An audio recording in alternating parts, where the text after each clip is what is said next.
Was I asleep this whole time?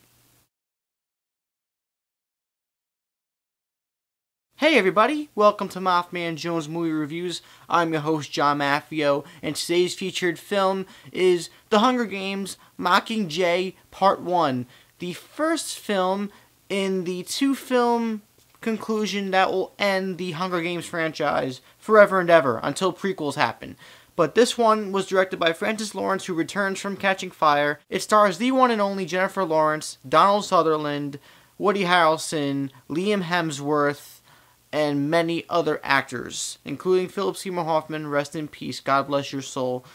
This is the conclusion to the franchise, and it's basically taking place right where Catching Fire left off. I'm assuming that if you're watching this review, you've seen the previous installments of the franchise, so I'm just going to describe it briefly.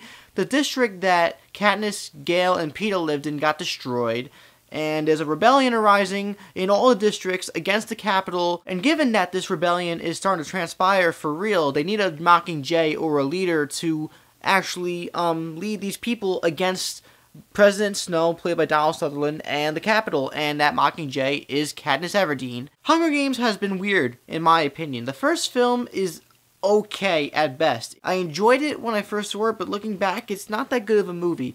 Catching Fire, however, is a really good movie that is competently directed, musically composed, filmed, and acted, and it's a really good movie. This feels like a TV episode. The film enters as a television episode, as if you're leaving off from the last episode, Catching Fire, and it ends as if you're coming back next week to watch the end, except you have to wait a whole year. The performances are top-notch, like usual. Jennifer Lawrence puts in a good powerhouse performance as Katniss Everdeen. Woody Harrelson is really good.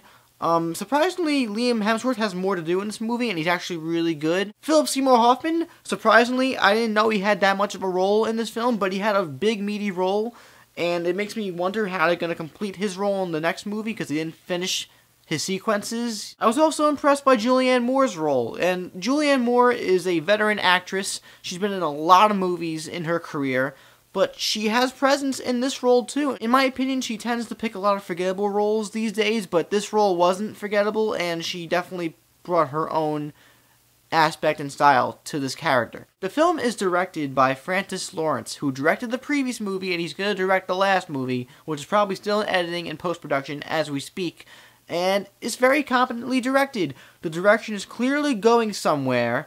The visuals are stunning. There's some really powerful imagery in this film. You really feel the weight and despair on these characters' shoulders, and it's all definitely in credit, not just due to the performances, but due to the direction of the story and the directing. Mockingjay Part 1, despite being a big climatic buildup of a film, it doesn't feel like it's wasting time.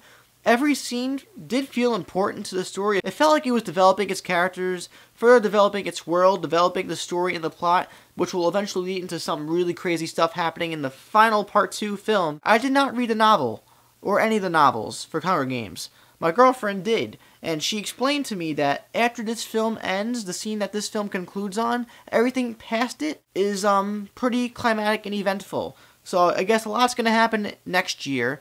But until then, I guess they had to do a lot of build-up and setup for what's going to happen. And none of it feels clunky. None of it feels like it's forced. I was engaged from beginning to end, despite being frustrated that the movie had to end, because there had to be two parts to this specific story for some reason, Hollywood. But there was never a part while I was watching the movie where I was saying to myself, why'd they make this two parts? But unfortunately, I feel as though that, at least for me, I could never watch this by itself for the rest of my life. If I'm going to watch Mockingjay, I have to watch Part 1 and Part 2 seamlessly back to back. Deathly Hallows, however, I could admit, suffered from a lot of lag, a lot of downtime, and a lot of quiet moments that ultimately make the film a boring experience. Mockingjay Part 1 is not a boring experience watching it the first time.